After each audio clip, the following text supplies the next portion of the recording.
Do it.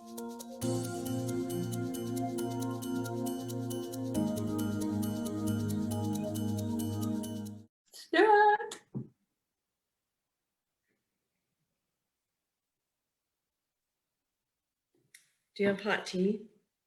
Oh, we're live. Hello, we are. Hello. Yeah, live. No, I have water.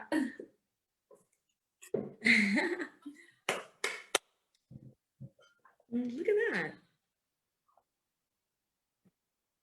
Alrighty. Okay, there's nothing else I need to do. There's a little delay, so okay. Is there? No, there's no delay. We're totally live.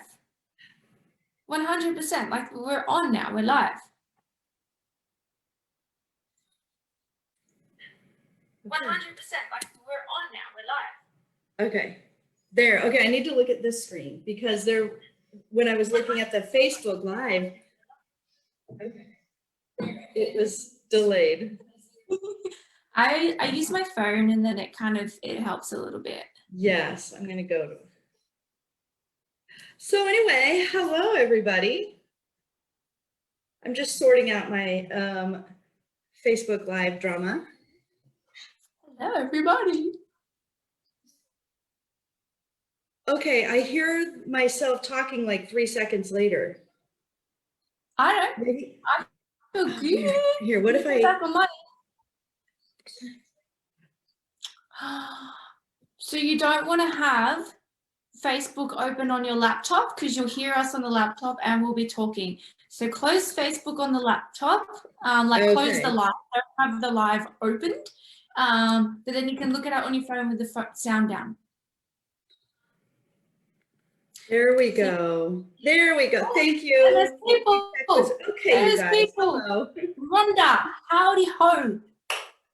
Hi, everybody. It is Gina Brogan with Sarah Ann Black, who is not only, can you hear me? What? Why are you laughing? I just heard you say my last name. No one has ever introduced me with that ever. I'm like, what? That's good. Yeah, first person. That's as Sarah Ann Black. Yeah, first time I've ever been introduced like that.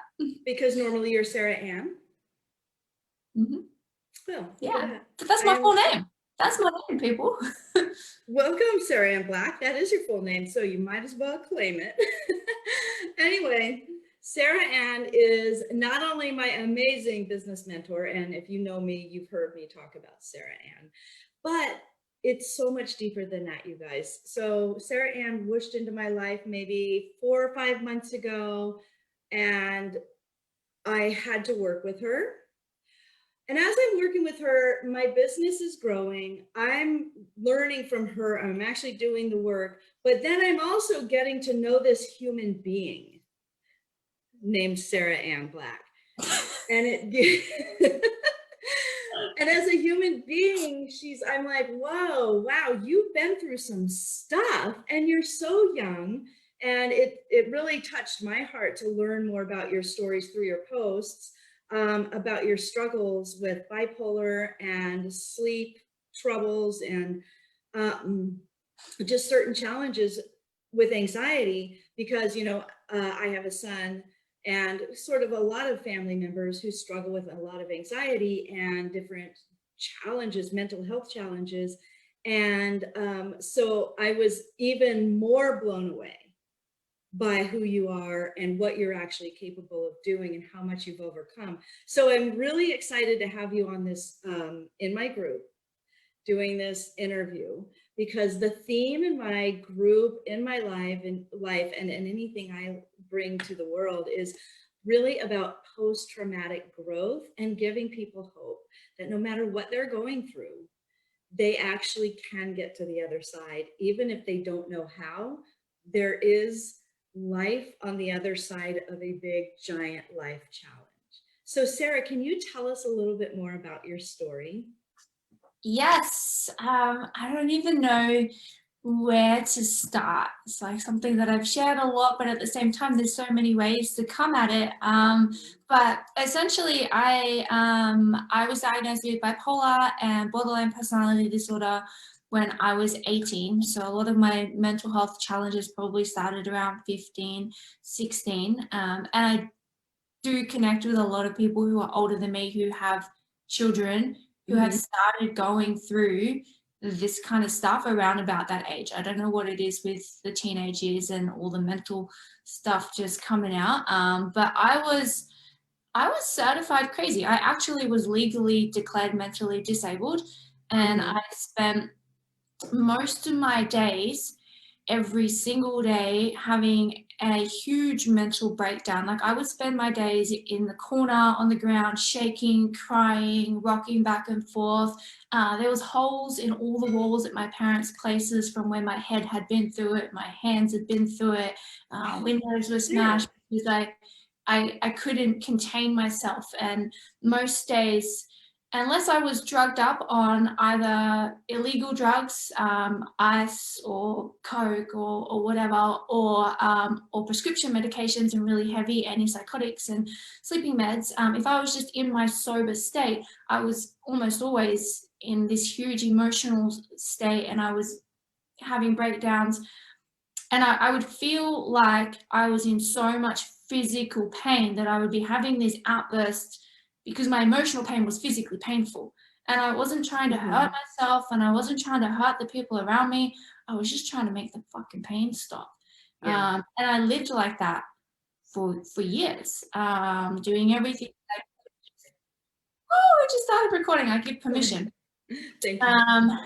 Doing everything that I could to try and to get to this place where I was happy and healthy up here, and I felt like I could live. And I think I was maybe like 17, 18 was when I was like really hit my rock bottom. My insomnia was so bad, I was sleeping about 7 hours a week. That alone is enough to make anyone mental. I had stopped talking to all of my friends. My best friend, who I was attached at the hip with, I went to TAFE with him, and I'd become so mentally challenged up here that I would go to TAFE, sit down, he would sit next to me, and I wouldn't talk to him. I'd go home, I'd spend days and days in bed, and he'd sit at the bottom of my bed, and I wouldn't be able to talk to him. My ex took me to a party once, and this girl walked up to me and said hi, and I burst into tears and ran away. No reason, no logical reason. I just could not have an interaction with another human being. I had reached that point of that's how fucked up I was. And I couldn't hold a job to save my life. My parents didn't know what to do with me anymore. And I mean, like, to get out of that was a long time. It was a 10 years of freaking fighting and battling to get to a place where everything was, happy and sane and healthy up top. I don't know where we want to go from that, but that's where it all began. That is, it's such an incredible story. And of course it touches my heart because there's someone in my family experiencing a very, very similar right now, life.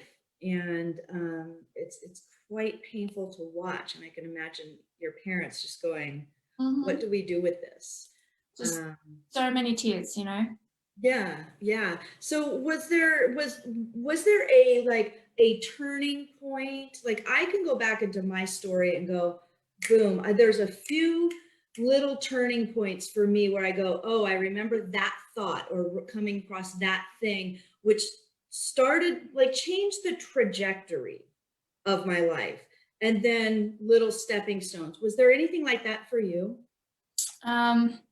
I think maybe there was a lot. So there was never there was never like a turning point where I decided, oh, I'm going to sort my shit out. I physically was sick. I wanted to be better from the get-go, right? That, like, at one point I was so fucked up. I overdosed on my antipsychotics and I nearly died. I was completely paralyzed. I was laying in my bed. And those horror movies where you see of people being awake during surgery, but they can't move? That's what this was. My eyes were pinned to the roof. I was awake, but I couldn't move, couldn't make any sounds. I could feel my heart. Felt like it was going to break a rib, that it was fighting so hard to keep me alive. And I knew in that moment that my body was fighting to keep me alive. Like it was just like, fucking pump this shit through your body, like get it out. And I couldn't move, and I could hear my mum in the hallway, and she wouldn't dare come into my room. Like I was fucking crazy, right? So she's not coming in to check on me. She's thinking, fuck, she's not breaking anything for 10 minutes. Let her sleep, you know? Let her sleep, not knowing that I'm literally like freaking overdosing in the bedroom. Like there was a lot of dark, scary moments and stuff, but there was never anything that was like, okay, now I need to sort my shit out. Like I wanted to sort it out from the beginning. I wasn't healthy, and it really was a long journey of just every day getting up and trying to be a little bit better. And there was a lot of key things that definitely helped. Like one was just knowledge. I spent a lot of time learning. There wasn't the information available back then. Back then, 10 years ago, when I was diagnosed, the mind and the body were treated completely separately. And the truth is that if your body is unhealthy, your mind is unhealthy. They're completely intertwined. And that's not how it was treated back then. Back then, you rock up to a shrink with mental health problems. They say, here's 5 different drugs. Go get a pension. You're broken and there's nothing we can do. You have a chemical imbalance, right? And the truth is, yeah, I had a chemical imbalance, and it started in my stomach, right, with the shit that was going into my body, not up here.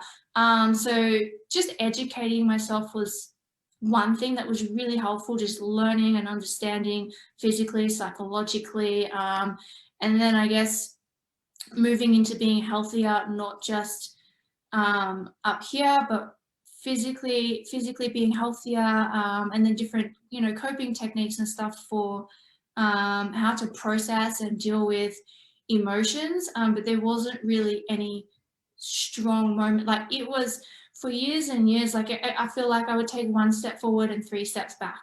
Wow. You know, like it felt like I was fighting so hard to get a little bit better, and then I would have a huge outburst again. And at one point they were daily, they were really bad. And then I'd, you know, maybe go a week and I'd think, okay, fuck, I'm getting through this. And then it would all fucking come crashing down again. And for years, it was like I was running scared of going back to that place. And then, you know, and I kept going back there. And I kept having to fight to stay out for a little bit longer and a little bit longer and a little bit longer before going back and having that crash. And a lot of the time, it wasn't until I'd actually seen the improvements that I was piecing together what was helping me, like with diet and exercise and that kind of stuff. You know, I might have been doing that to try and to lose weight, and it wasn't until later that I was like, holy fuck, you know, those foods were causing those triggers, or not doing this was causing this. And, you know, it was a long, grueling, slow battle, to say the least. Wow. Wow. That's amazing. So how were you educating yourself? Was it through doctors and therapists and YouTube? A lot of YouTube, yeah. I read a lot of like medical journals, a lot of science, a lot of research. I was Googling my disorders. I was watching YouTube videos. Unfortunately, you know, doctors, I did see a lot of doctors. I saw a lot of psychiatrists. I spent a lot of money on some very expensive shrinks, and I didn't really get a whole lot from them except medication. Interesting. Which is nowadays it's nice to see doctors are taking a more of a holistic approach, and like not all doctors, but some are, and they're not just popping you full of pills straight away. You know, they're like, okay, what can we do to help you relax your mind more? What can we do to educate you? What can we do to make your body healthier? You know, there's so many components to it. But 10 years ago when I was 18, it was, okay, you got a mental problem, go to the shrink. You go to the shrink, they're going to take these drugs. And that was it. That was all the help that I got, for unless I wanted to sit and talk. And sitting and talking through my feelings wasn't helping, especially when I was talking to someone who had no idea what the heck I was talking about. Like most people cannot relate to being in so much emotional pain that you physically are hurting. And I would explain to these people, like I would feel, and this is the borderline personality disorder. This is not a super common diagnosis. It apparently only in the medical world. In the medical world, it coexists with other mental problems. So you have to have one, and this is like a coexisting thing. The comorbidity. Sorry? They call it comorbid in the States. Yeah, it's comorbid when two things, you know, one thing typically requires another to be diagnosed. So it's like, it's comorbid, right? Like, so it's not super common to have it. You have to usually have something else. And basically, the only way I know how to describe it is that I would feel like 5 different emotions at once. I would be so happy I could cry, but so angry that I wanted to punch a wall, but so hurt that I was shaking, and so scared, but so excited at the same time. Wow, Sarah, that's a lot for a one body to handle. Most people can't even, even nowadays, like having, you know, it's 10 years later, even now I almost can't really comprehend what that was like to feel all of that at once, right? And so if you think about that, like we're used to feeling one emotion at a time, especially if it's a strong emotion, right? Like you feel overwhelmed, or you feel happy, or you feel excited, or you feel angry, or you feel hurt, right? And people, we go through grieving stages, you go through one emotion at a time. I was feeling all these conflicting emotions at once, which is why I was banging my head on concrete poles and punching walls and rocking back and forth and crying and screaming, because I literally didn't know what to do with this shit that made me feel like I was going to explode. So was this, you said this was caused from a physical, was this a, or were you born with this, or was it trauma related, or? So I wasn't born with any specific problems. And I didn't have an accident or an incident or a trauma that caused this. But I did, as a child, take a lot of antibiotics for frequent ear infections. And so your gut health is a huge determining factor of your mental health. All of the neurotransmitters, all of the hormones, everything that is required to make a stable, happy place up here starts in the gut. And so it was just years and years of damaging that. And I just got, like, from maybe, like, you know, 12, 13, every year I was getting progressively worse. So I was eating more crap, I was sleeping less, I was getting more angry, I was having more outbursts, I was getting more emotional. So every year it was like I was getting more and more sick. And then by the time I was 17, I had full-blown insomnia. So I had damaged my gut to the point that I didn't sleep at all, which obviously then causes all these other problems. And then it's like this snowballing effect, right, to your health. And you're just getting more and more sick, and you're not knowing how, you're not knowing why. And then so what do? I start abusing drugs. Right. I was 17 and I was dating a 24-year-old drug dealer. I was on 4 or 5 day benders most of the week, and then the other half of the week I was doped up on antipsychotics. So you start taking all these drugs, which then is exacerbating the issue even more. But to you, you feel like the only time I feel normal is when I'm on these drugs. And so, like, look, I understand logically it can't be making me better, but when I'm not on them, I feel like I'm, you know, a nutbag in a mental case. But for me, I really truly believe I was physically sick. I was physically unwell. And even now till to today, I can't eat a lot of gluten. If I do for multiple days in a row, I will start to get emotional. I'll start to get upset. And if I do it for a little bit, I'll get depressed, and then I'll start wanting to lash out at people and stuff. And for no reason. Like, I think my gut is still not healed to a point that I can actually eat that food without it affecting my mental health. That is just an incredible story of you turning that around, though, Sarah. I mean, you're one of the few who gets out of that cycle, because it really is a cycle. And it takes a strong will to live. That I'm seeing my son is choosing. He's like, you know, he's trying everything. And he's described similar, you know, he was born with social anxiety, with on the spectrum, with a lot of things, but he's now late teens, in his mid to late teens, he really started to act out and then looked for relief in drugs. And now he is saying, you know, drugs are not the answer. He is on his own choice saying, I know I get a relief from the pain of the emotional pain, but I know that that's not the answer. And he's on, like, I believe in this when somebody's doing this, that he's on his own path to discovering what works for him. And I'm sure it must have been quite an interesting time for your parents to watch this, feel completely helpless, and not know what to do. Yeah, like I mean, even just talking about it now, I still get emotional, and looking at you and knowing that you have a son in this situation. And I have a lot of people reach out to me to tell me about their kids and what they're going through, and it breaks my heart. Like, every time I want to be like, just put me on a call with them and let me help them and let me fix them.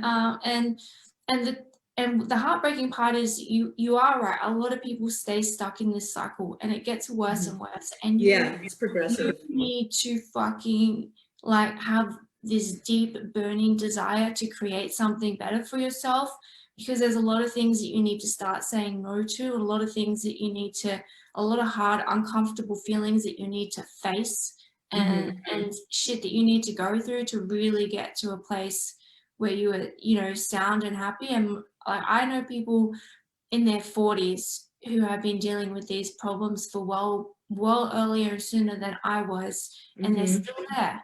You know, they're 40 years old, 45 years old, and they're still going in circles with this. And for me, I'm like, I could not imagine living my whole life like that. But it's such a unique journey to get to the other end, and it's literally one of like pure grit and persistence, and like I can name the things that have helped the most for me, but for the most part, you know, most people will go, oh, okay, that sounds good, that sounds really nice, and then it's to take the steps to do the hard work, right? Oh, but that's too hard. The first thing I would tell anyone is stop eating wheat. For most people, that's too hard. It's in everything. It can't be that bad. It's just food, right? It's like this thing that most people aren't even willing to try until they hit like a rock bottom. But it made a huge difference for me. It made a massive, massive difference for me, and it still does. And then there's just learning the discipline of controlling your emotions, not in like processing them. So when you feel something, like, you actually need to dance with the feeling, and you need to ask yourself some questions, right? Some real honest questions. Why am I feeling this way? Am I angry at this person?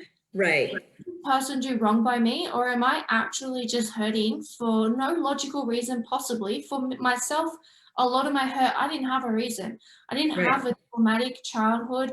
I didn't go through anything. I had very loving parents. They were middle class, but I got everything that I could have needed, all the love and support. I'm very blessed. I'm very, very blessed with how supportive my parents were with a lot of things, given that we lived in a low socioeconomic area, and I had a lot of friends who didn't have supportive parents, you know, whether they were gay or this or that. Their parents were not about that, and mine were very loving. I had no excuse to be hurting, but I was hurting, and when you're hurting, your brain will look for reasons to be hurting, and so the people on the other end, they cop that. The people around you who are closest to you, they cop the backlash.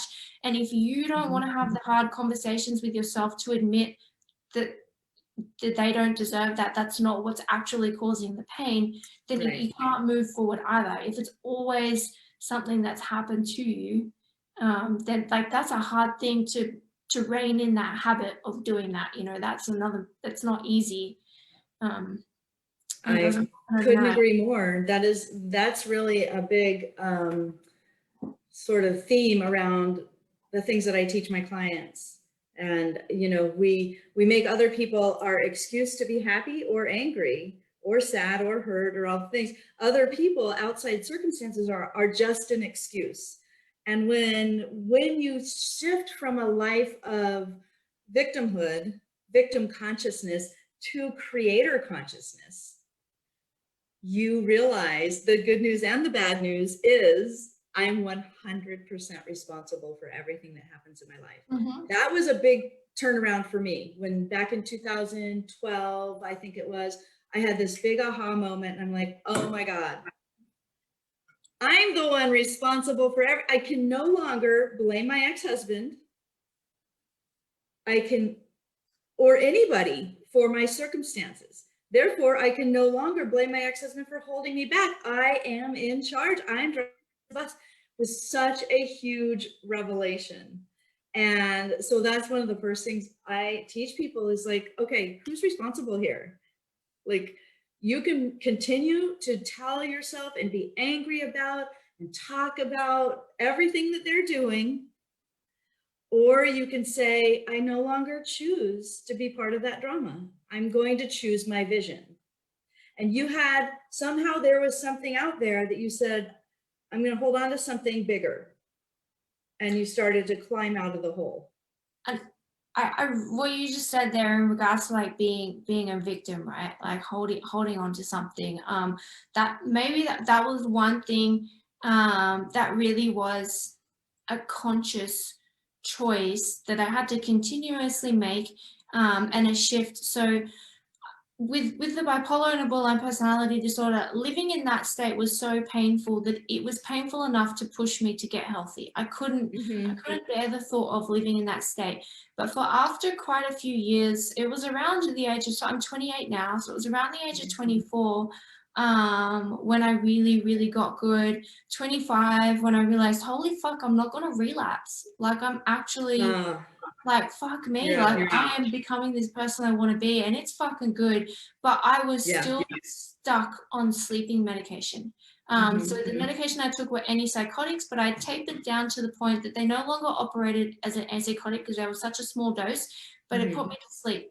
And I realized, so I quit them last year in November, so I've been off for about 8 months or something like that. I remember that post. And that was a hard couple of weeks, but I realized when that I was actually holding onto that as a part of my identity, that I don't sleep, and I almost used it as like a fucking chip on my shoulder. Like there was times when I tried to come off it in the past, and I went a week, and this is when I was doing telesales. A whole week they put me on 3 other medications, so 3 other prescription sleeping meds. So this is not like light shit. And I didn't sleep for a week. Like it really was that because the medication I was taking was a serotonin medication. So serotonin is the precursor to melatonin, which is what they call the sleepy chemical. So I really was not producing this chemical effectively in my body, which started in my gut. But then I'd been on this medication for 10 years. And so of course for 10 years, I'm giving it to my body. So my body's not doing what it needs to do to create. Right, it wasn't making it itself. I really did need it. When I came off it that week, 3 other sleeping medications, and I didn't sleep. But I went to work every day in telesales at this call center, and I smashed it. Every day I made sales, I crushed it, and then in between calls, I was on the corner, on the balcony, having a breakdown, screaming. I was downstairs in the alleyway, rocking back and forth on the floor, and then I'd pick myself back up and go and make sales. And I fucking crushed it. Sarah, you're an animal. Yeah, I was a fucking animal. I was a wreck. I was a wreck, but I was. Oh my gosh! But you got through it. You got through that week. Was it? How long was that? I got through it. It was a week, and I got through it. And then I went to the doctor, and I got the same drug back. I said, I haven't slept in a week. I need this. But I realized that I held on to I can fucking crush life even though I haven't slept, or I can go out and I can get up early and I can train and I can do this even though I live my life on these antipsychotics. And so it was like this chip on my shoulder of I don't sleep, but I'm still doing these things, right? Like an excuse type it was just, I don't know how to explain it, but it was a part of my identity. You know, like I really held on to it. And for me to to go through the process of getting off them and to give my body the time and the space. And it was a shitty week of not sleeping, and I still had a business to run and stuff to do. I had to first accept that I didn't want that to be a part of my identity. And I had to make that shift. I was like, this is— You had to claim your next level self, basically. Yeah, this is not me. Claim it. It's not who I am. I said, and I had to keep telling myself that story in my head. I can fucking sleep. I'm going to be saying that I sleep like a boss. I slept like a baby. I am a woman who sleeps. I am a woman who sleeps. I sleep like a boss. I go to bed and I have a great sleep and I wake up feeling great. And I had to keep telling the story to myself, and I had to get rid of that identity. So in terms of like, you know, shifts and stuff, that was a really powerful shift for sure. That is an amazing shift, Sarah. And it's like, sometimes we just have to say, I am this person now. I'm letting go of this person. And this person's going to throw fits and have tantrums and break down in the alleyway or behind the building, wherever. Yeah, I even cry. But this person is in charge now. The little toddler inside who wants to go back to the addiction, whatever the addiction is. It could be a relationship, the food, the wheat, the medicine, the boyfriend who abuses us. But this person's in charge now. And that person, like, when this person starts to, form an identity that you can relate to, that you can rely on, then this person can coach the toddler through and say, that's okay, let's go down, let's have our fit. It's good, you get to have that. And you know what I just realized when you were doing that, right? Like, that's okay, we can have this fit. This one thing has been so powerful for me, not just with my mental health journey, but with my business or with anything that I've created success in. It's accepting that the journey that I'm about to walk on is going to be hard. Yeah. And that's okay. And stop looking for an easy route. So the first 2 weeks of the med, I hardly slept. I still had a business to run, and I was putting off coming off the meds because, but my clients, but this, but I'm going to feel a shit. But basically I was trying to find an easy time or an easy option or an easier way around it.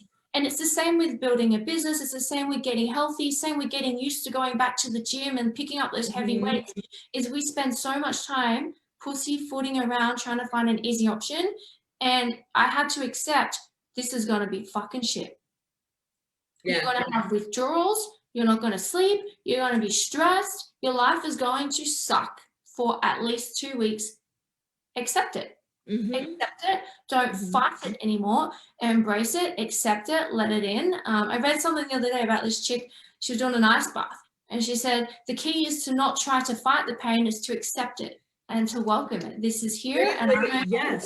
You breathe into it. You breathe love into it. Oh my God, this is so painful. This is so painful. This hurts. Oh, and then it doesn't. And then you're like, it's the bracing for it that is actually more tense and constricts our energy and the flow from source. Right. And when you go, because I do cold therapy sometimes as well. And I've learned, I'm like, don't do this. Just go, this is cold. This is cold. And then it feels really good. You get past that threshold and it's like, woo, it's an amazing feeling. Yeah. It's like anything, when you go past this place where you didn't think you could go, and you do, and it's hard. It's scary, it's lonely, you're in a dark hallway between where you no longer are and where you're going. And then you get to the other side. It's like you do the week of no sleep medication, or you do, the 30 days of yoga, or you do meditation, whatever it is you do, or you go no contact with your ex-partner. And it's like, whoa, I just did that. And you get to the other side. You are a new person. You're now a person who does this. Yeah. And that you're building, right, you're building the mental toughness, right? You're building the grit, you're building that shit is a muscle, right? And it needs to be built in all areas of our life, to then even just build the confidence to be who we are, the confidence to stand in our own power and in our truth, because I know that if I really want something, I can go through what I need to go through to get to where I want to be. And I ain't gonna fucking pussyfoot around that. I'm not gonna hold myself back. And then you become a whole new person who really is confident, right? And then that just exudes into every part of your life. Absolutely. Rhonda is watching on Facebook Live, and she is asking, first of all, she says, that's amazing. Your story is amazing. And I'm working on that now. Gina, it's within sight now. So she's working on something, Rhonda, you can tell, I missed your comment a few minutes ago, but she asks, do you ever slip back at times? Never, not anymore, but it was a long time. I'm 28, so I'm 29 next month. Next month I'm 29, and I was slipping back until 25. 25 was the last time I can really recall having any kind of slip backs, not major. Last time I had any really big slip backs was maybe like, 23 or something. But between the ages of 17 and 23, it was really rough. Yeah. Really, really rough. I couldn't have intimate relationships. I've been single since I was 18. I've been single since I was 18. I had a 2-year relationship when I was 17, 18, and I was really effed up. And I had guys that I dated and seen in those coming years afterwards, but I mentally and emotionally, I couldn't deal with all the strong emotions that come from being closely connected with another person. And so part of my journey was even just had to fucking be alone for a long time. But I was slipping back for years, but the gaps got bigger. The gaps between my outbursts, between my breakdowns, and every single time that something did happen, I would really stop and I would look at it and I would get curious. What happened? What went on? What's the truth? What is the truth behind this moment? Not what excuses do I want to throw at why I'm feeling this way, who upset me, who hurt me, who did wrong by me. What is the truth behind what I'm feeling?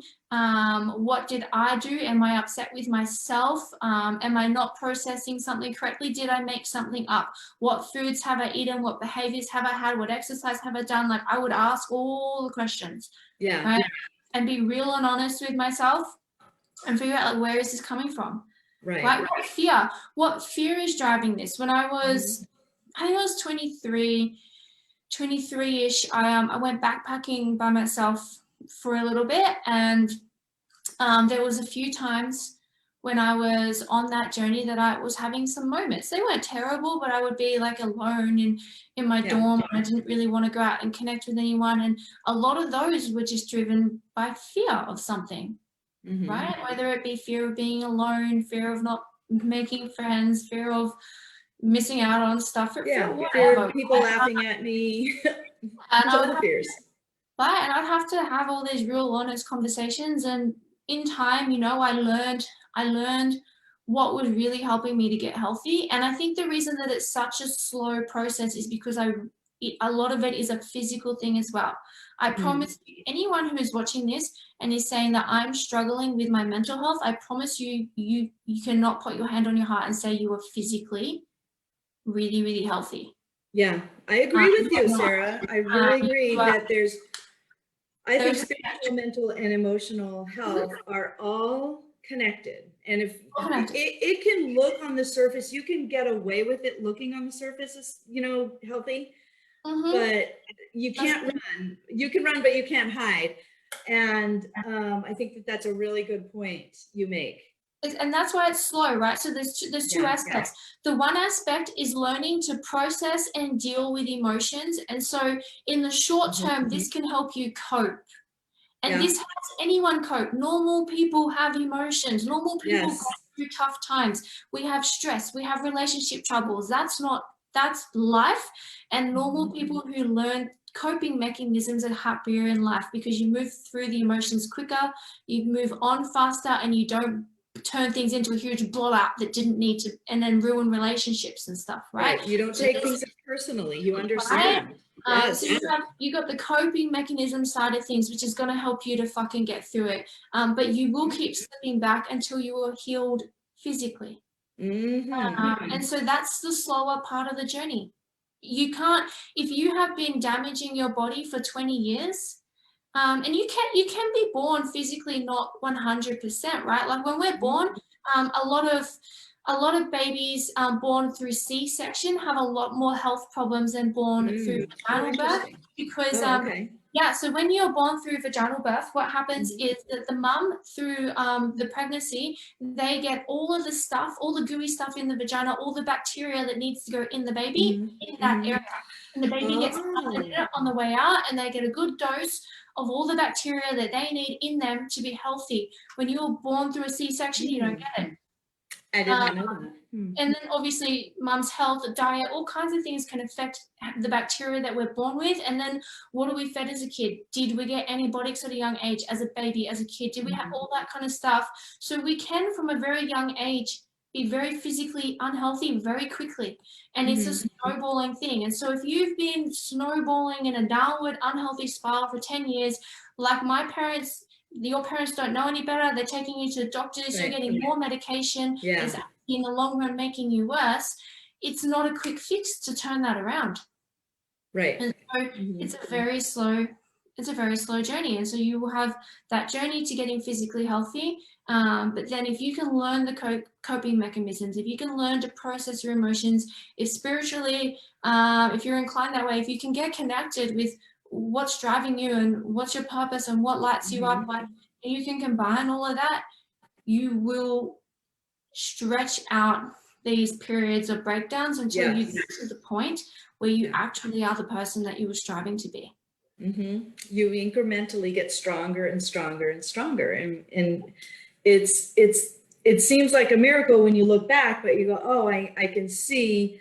It's just following those breadcrumbs, and having that vision pull you really does help. And then tuning into your own self, and that, like you just said, that inner spark, that's really key. And if you have an inner spark, if you're able to honor yourself enough to let that spark come through, that's when you've turned a corner.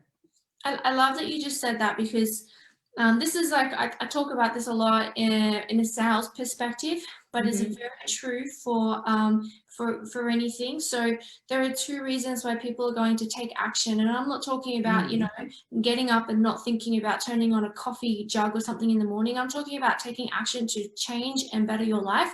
One reason is that we are in too much pain to stay. This is why most people will do anything, and this is what started my journey. I could not live the way that I was. I couldn't live there. It was too painful. But the other reason is that we have something greater driving us. We have a real deep-seated belief that life can be better and that I can create this over here, and I'm gonna go for it. And so if you can connect the both, that's much, much better than always waiting until life gets too painful. And so you move a little bit forward and then you slip back because you get comfortable. You get a little bit more comfortable, and then you kind of go back. And you can just sit there going back and you go, why am I never fucking where I want to go? Because you're always waiting until life is too fucking painful to take any action. So like money and finances, for example, you get a bit of money in the bank and then you wait until life is too painful to go and get more money until you've run it broke or you've done something and it's just this vicious cycle, and it can happen with health, relationships, everything. It can, until you believe that, you go, wait a minute, I actually have some control here. That's when a lot of people are able to move out of that cycle, out of a relationship abuse cycle, a self-sabotage abuse cycle, anything. When they get some, you know, they start building the muscles, some people can say, I actually want to keep going with this. And they can see a vision, and they peel away the layers and they start to experience success. And the other thing that for me, I think is a really big deal is surrounding yourself with people. So once you change your environment, you change your thoughts, you change your words, then you change this relationship with yourself. Then all of your outer relationships start to reflect your relationship with you. And as they say in the 4 agreements, I just love this. It says you will only allow people to abuse you to the exact same level that you abuse yourself. So once you start treating yourself better in your thoughts, words, and behavior and habits, you will no longer tolerate people who are abusive to you, and they will find other people. They will find, you will basically transcend those relationships, or you will invite them to new boundaries. Like, hey, I'm no longer available for that treatment.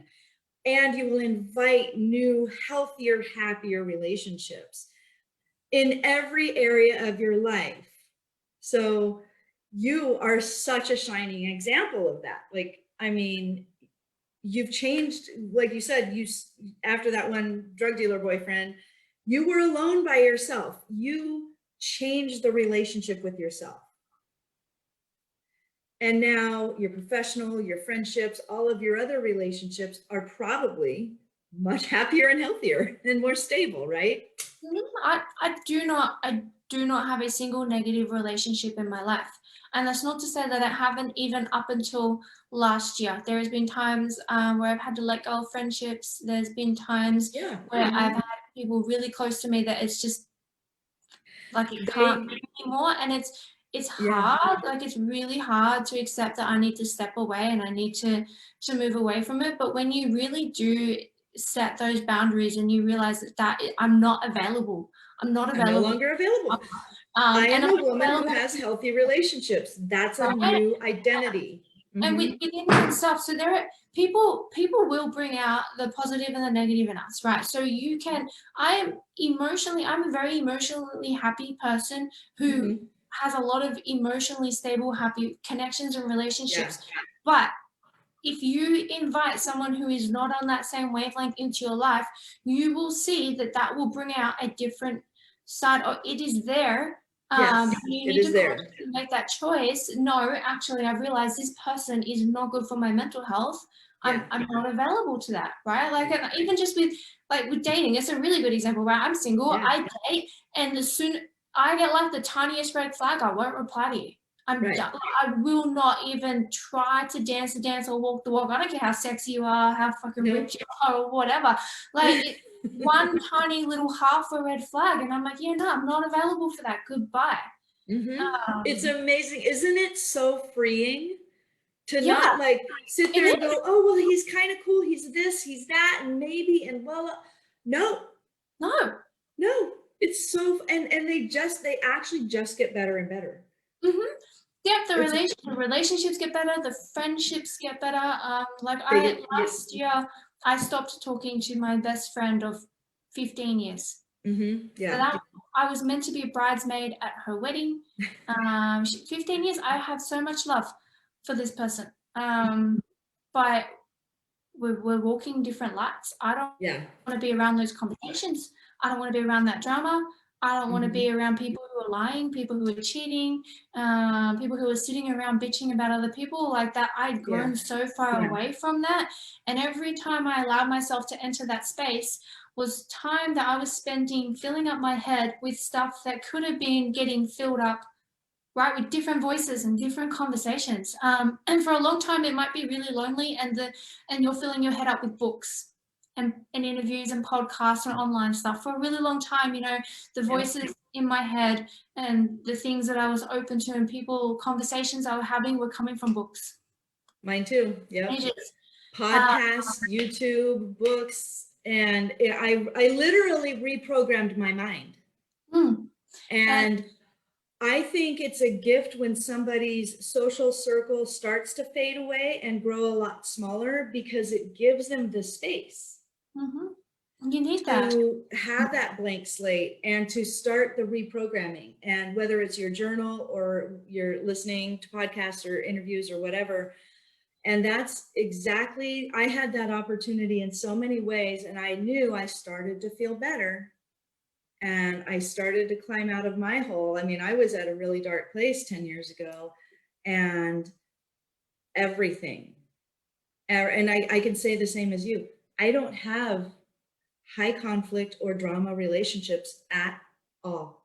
Not even with my ex-husband, who we were in war, we were at court, We were fighting over the kids, bickering, constant. I did so much healing. And now he and we text back and forth. He'll call me, we'll chit chat. How are the boys? Blah, blah, blah. Completely different relationship. And that's the thing, you see, when you start to level up yourself, the people around you are going to do one or two things. Either they're gone or they're going to level up with you. That's exactly how it is. With people who I didn't expect to fucking Right? step up. I didn't expect it to, and I was thinking it wasn't going to last, and they did. And I was like, you bring the best out in them. You either bring the best out in them or they're not ready. And that's fine. There's nothing personal. Yeah. Take nothing. Yeah. It is, right? And that's a hard thing to do, to remove the emotion when there's so much emotion, because it's our connections and that's our relationships, and it is everything to us. We're not meant to run alone. No. And but it is hard until you develop this thing with yourself. And then you realize I am never alone. And that relationship with self, God, spirit, universe, whatever you want to call it, it's not tangible, but it's so powerful.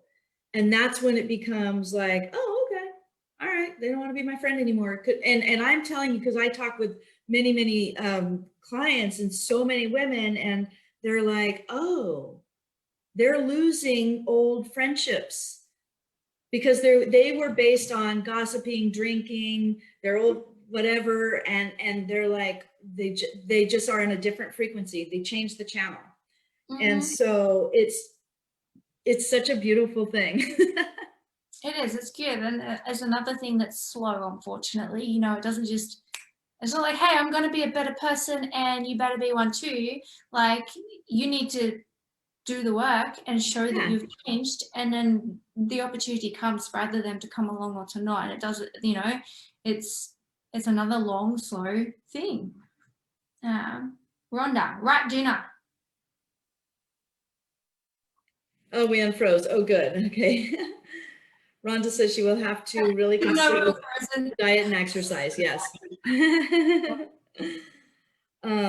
So in terms of the slipping back, I'm not sure if she was talking about in general or with the sleeping medication, but you were able to do that 2-week detox, basically. Yeah, cool. I've never taken any drugs since. I've not taken any drugs since I quit the meds. And I definitely have nights where I struggle to sleep, and that is also another process that's getting slowly better and better. So, and there's things that help it, right? I do notice if I do a lot, like if I run 10 kilometers, train and work all day, I'm going to sleep better than if I just train and work, which for a lot of people, just training and work sounds like a lot already. But I really need to tire myself out. I need to have pitch black room. I need to have an expensive mattress. I need to have total quietness. I need to lay on my Shakti mat, which is like this little acupressure mat that helps you. I have a fucking routine and a half, but I fall asleep and I sleep, which is amazing. And it's slowly getting better. And so, yeah, sometimes I have nights where I don't sleep. Sometimes I have times where I struggle to get there, or I toss and turn a little bit, but it's like the gaps are getting less. But no human being is exempt from ever having a bad night's sleep, right? That's all. I've been a lifelong insomniac, and it goes generations in my family and all that. So I'm familiar with it. I'm actually a lot better. When I was 10 years ago, I was having my change of life, my transformation, whatever you want to call it.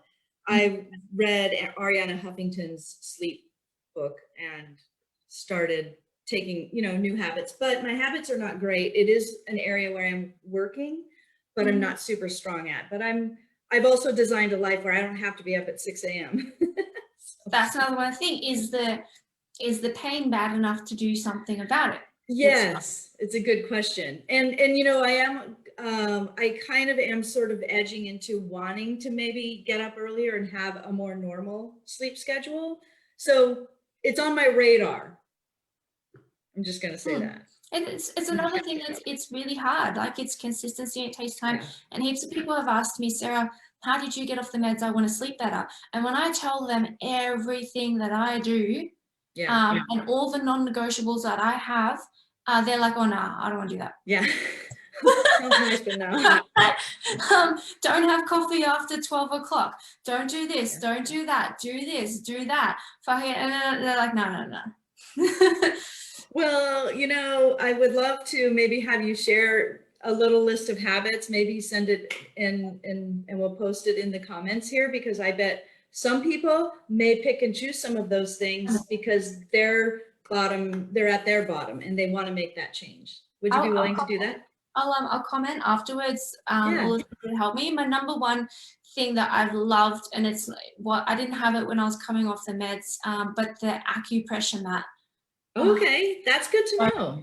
So good. So you lay on it for about 15-20 minutes, and at first when you lay on it, it's kind of painful, the needles. Now I lay on it and I don't really feel it, but when the first few times you're not used to having sharp needles through all your body, right?